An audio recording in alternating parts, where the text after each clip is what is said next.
Leather is one of the earliest crafts, accompanying humans since the origin of the species.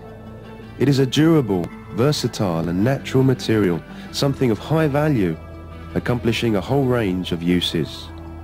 We appreciate the look, feel and even unique smell of leather. But a question may arise: how is modern leather made? We aim to add light to this by means of this concise video as we highlight the various key processes in making leather.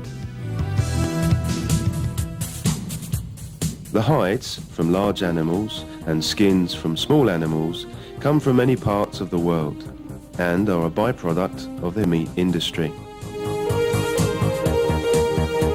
Hides arrive at the tannery after being treated with salt to preserve them from bacterial action.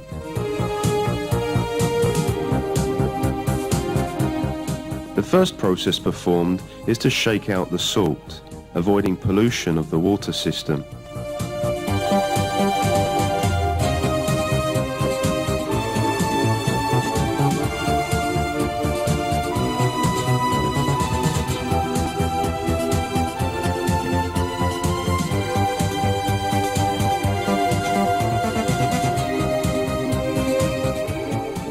Leathers are then soaked in lime in a process called liming. This chemically dissolves the hair, removes unwanted proteins and opens up the fibre structure. This process swells the leather considerably. Remembering that this material comes from an animal, it still has fleshy parts to it. Therefore, the next process is fleshing.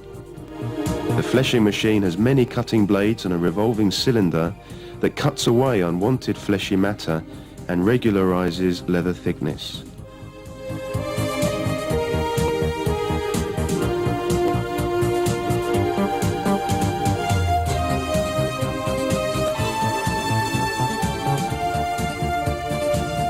The leathers pass on to the next stage called trimming, where workers cut away useless or unwanted material from the edges of raw hides to give them a better shape or trim.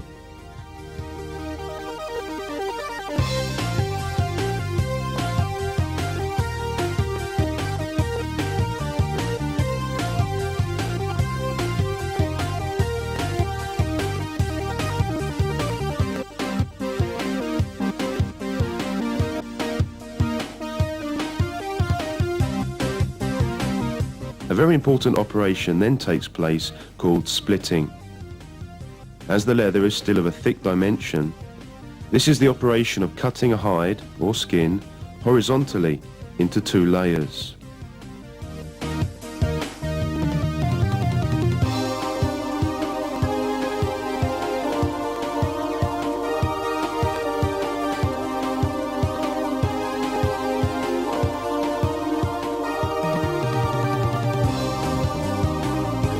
The upper layer, the more external part of the animal, is called top grain,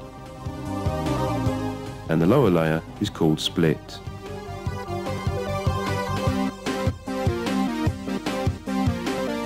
Now the tanning process takes place. In this case, the hides are placed inside a wooden rotating drum, specially designed for tanning. Tanning agents convert the raw fibers of the hide into a durable product, preserving it, improving its abrasion resistance and heat and flex resistance, able to endure repeated cycles of wetting and drying.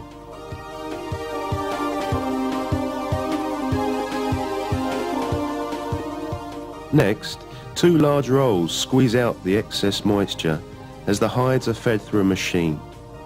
This is termed wringing.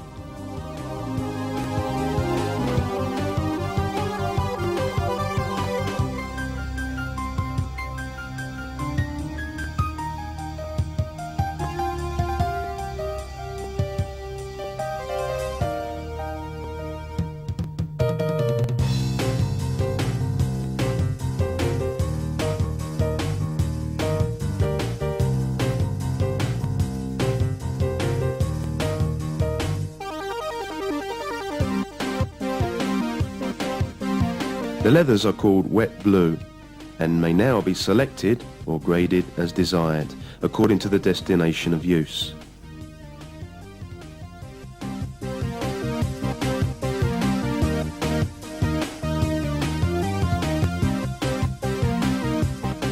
Once they have been selected, they need to be reduced and made uniform in thickness. This is done by a shaving method, normally a machine with a rapidly revolving bladed cylinder.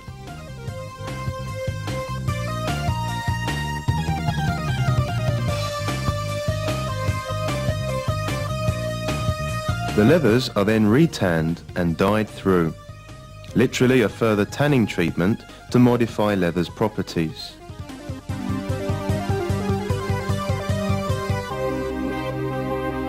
The leathers that exit here are now uniformly dyed. The natural beauty of leather is made even more striking by the wide variety of shades which the modern tanner is capable of producing. The last of the wet operations is the fat liquoring, to grant leather permanent softness, elasticity and flexing resistance.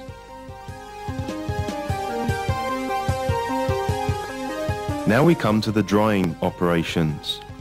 The first step is setting out, working over the grain surface to remove excess water and eliminate wrinkles.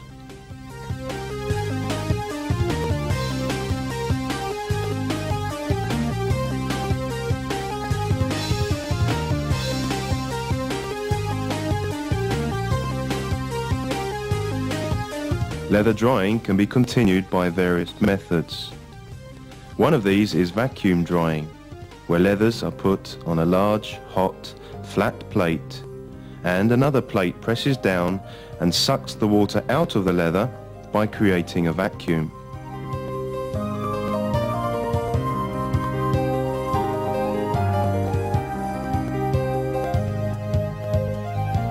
This is a very effective method.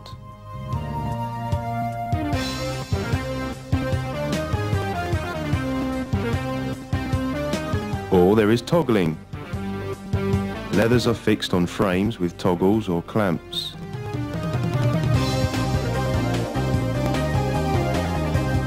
The leathers then go through a dryer.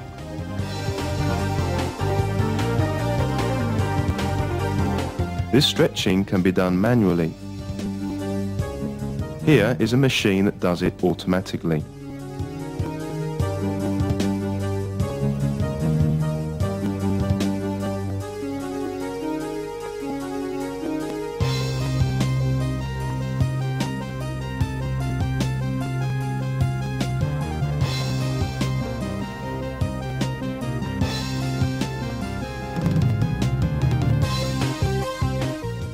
Another method is suspension drying.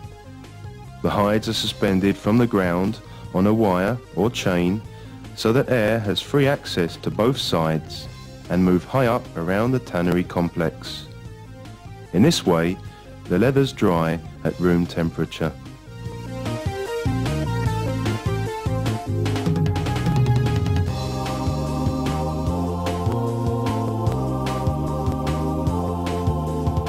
Leather is staked to make it open and softer. Pins pound the leather from both above and below hundreds of times as it passes through the machine, stretching and flexing the leather in every direction.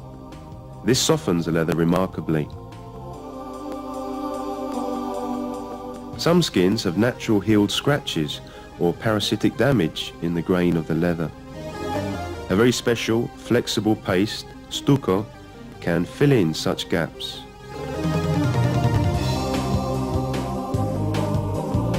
A light buffing or sanding leaves a clean, smooth surface ready for the subsequent finishing operation.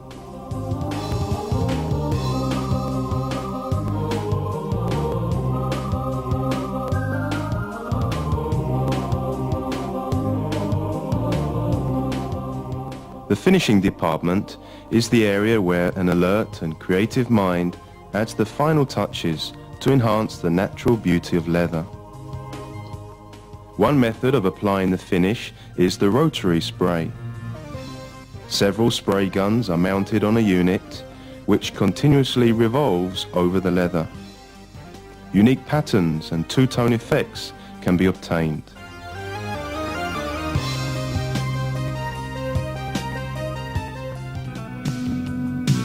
Once the leather is dry, an artificial grain pattern is often created by embossing the leather, using etched or engraved rolls.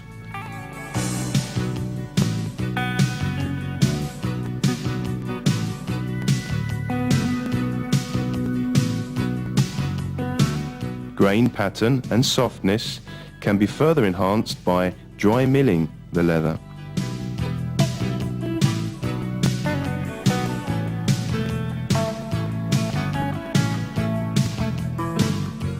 Before being delivered to the customer, the leather is measured by a very precise machine.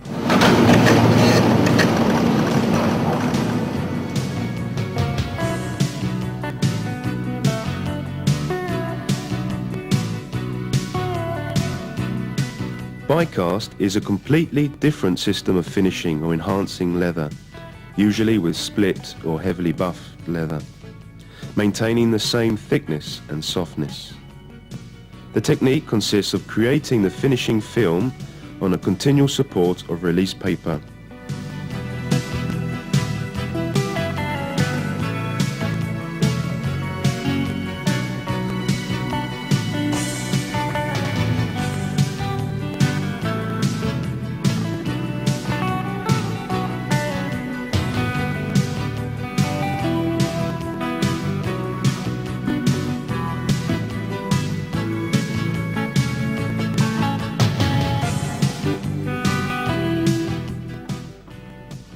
An adhesive is applied to the film, then the film is pressed on the leather.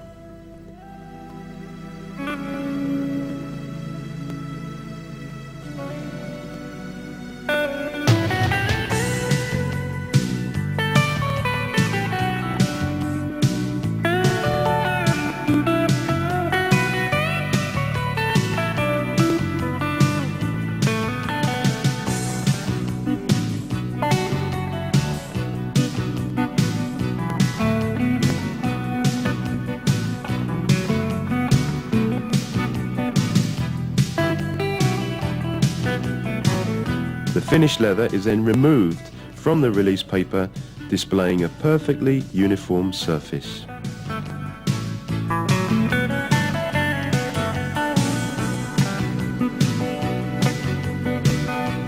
In viewing these principal processes, you can appreciate the passion, dedication, technology, and creativity that goes into working and finishing leather.